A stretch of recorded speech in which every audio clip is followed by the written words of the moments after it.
What's up guys, Phoenix here. This video is going to be yet another one with this blue shirt on because for God's sakes I'm just filming a lot of videos in bulk because I'm obviously going to be out of town at ARG Charlotte this weekend and I wanted to keep some videos going and keeping them having to auto upload and stuff like that so I still have content going live the whole weekend while I'm gone and all this sort of nonsense. Keep the cash flow coming in, you know, keep the subscriber count climbing, you know, all that shit. But this video is going to be another card discussion video on another new card coming out in the OCG in the Collector's Pack Duelist to Flash version. It is another new numbers monster filling out the 100. At least we're trying to. This one is actually just really cool though. I really like this card from multiple standpoints. I love its artwork, I love its design, and I like its effects. Its effects are pretty damn alright. But, card in question is number 24, Dragon Nosferatu Dragulas. What kind of a name is that? Dragon Nosferatu Dragulas. So it's a dragon and it's Dragulas, right? Its name might be Dragulas, but it's a dragon vampire because Nosferatu is a vampire, I believe, if I'm recalling my lore correctly.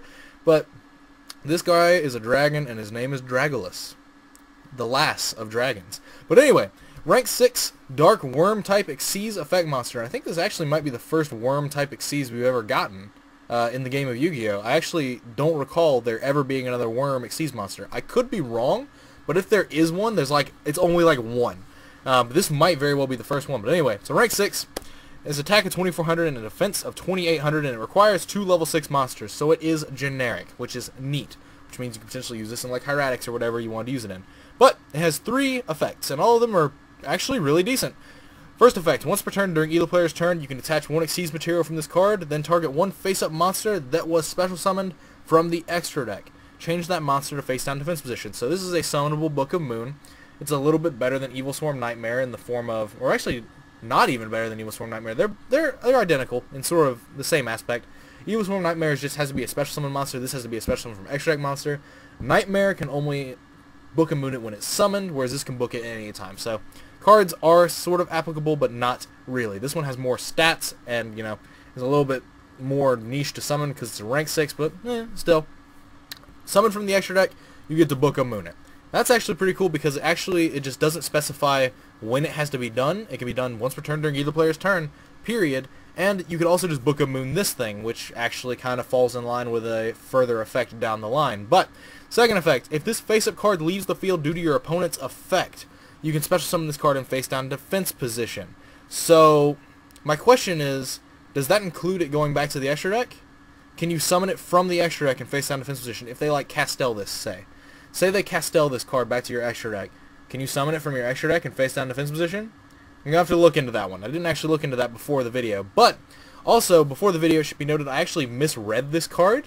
And I actually thought it said if this face-up card leaves the field due to your opponent's card, you can special summon this card in face-down defense position. And I was like, oh my god, this is insane. They can kill it in battle, and you'll just infinitely keep floating back to the field because it'll flip face-up in damage calc, die, be a face-up card, come back face-down.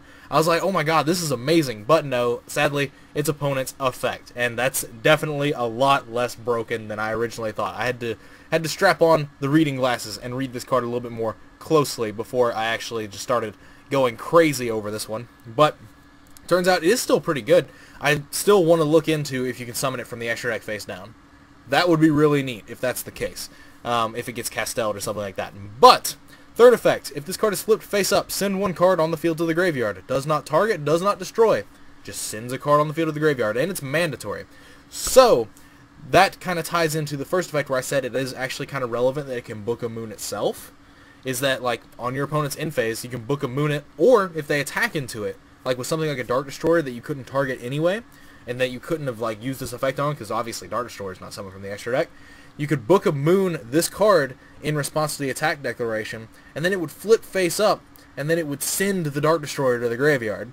Like, that's actually really cool. That's actually really neat. That's really niche, little neat interactions. But also, other applications are you could just, you know, in phase, your opponent puts something on board, or just put something up you don't really want to deal with.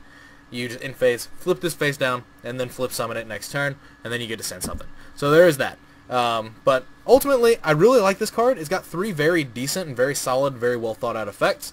I still, like I said, want to look into the second effect if it can actually summon itself from the extra deck, if it was like Casteled, because it does leave the field due to your opponent's card effect if they Castel it. So that is something I'm actually interested in looking into potentially. But other than that, this is just kind of a generic like card that just answers some potential threats and problems, specifically like Utopia the Lightnings and stuff like that. Like, you just get to Book of Moon those cards. Like, this accessibility into this card. What are the words that I'm trying to say? What are the words that are trying to come out of my mouth? This card has decent accessibility to just answer problems before they become problems in the form of Book of Mooning Xyz monsters or synchros when they hit the board. If they don't have effects that trigger, like on summon, if they don't have quick effects. So that's actually something that's really cool. It's just another like rank 6 defensive card you can summon alongside stuff like Bouncer, which we've always like just had. So there is that. I just really like this card. I think its artwork is amazing. I think the design of the effects are all very well thought out and very good. And I actually like its stats. Its stats are actually pretty decent for a rank 6 that's generic. So there is that. And its name is kind of neat, kind of cool, I guess. Dragon Nosferatu Dragulas. Ugh. But other than that, that's basically all I have to say about this card and potential and use and stuff. My mind is scrambled. My mind is so scrambled right now. I'm just trying to get ready to go out of town. Jesus Christ. But anyway, as always, guys, thanks for watching. Like, comment, subscribe to all the nonsense you usually do on these sorts of videos. Link is in the description, as usual, to a high-res copy of the English proxy that is over to mine right. Or to your right. My left, your right. I never really decided whether or not I should go with the right or left thing, because I mean, it's not to my right. It's over here. It's here. But anyway, link is in the description to the high-res copy of that English proxy if you want to size it and print it. That's what it's there for. It's just my little free gift to you. But other than that, that's basically just it for this video. If you want to support me, clicking ads on my videos and disabling ad block when you view my videos is the best way to support me. It's definitely more than sufficient. And if you want to take the time out of your day to just do those things for me, the few seconds it takes, I would be greatly appreciated. I would be greatly appreciative. Jesus Christ. It is so late at night, and I just want to go out of town. I just want to leave. Damn it. I just want to leave the state of Georgia, of Georgia. But anyway, yeah, it would be greatly appreciated if you could take the time out of your day to do that sort of thing for me. It helps keep me motivated to make videos, and if you like seeing my content, and I like making something from the content that I produce, it's just a win-win for both of us, and it just benefits us both, so why not do it, right? Just simple as that. But other than that, before I start blabbling any further on my lack of focus, because it is 2:30 in the morning again, and I'm still filming videos, I'm just going to end it there. So, as always, guys, thanks for watching, and as always, guys, take care. Bye!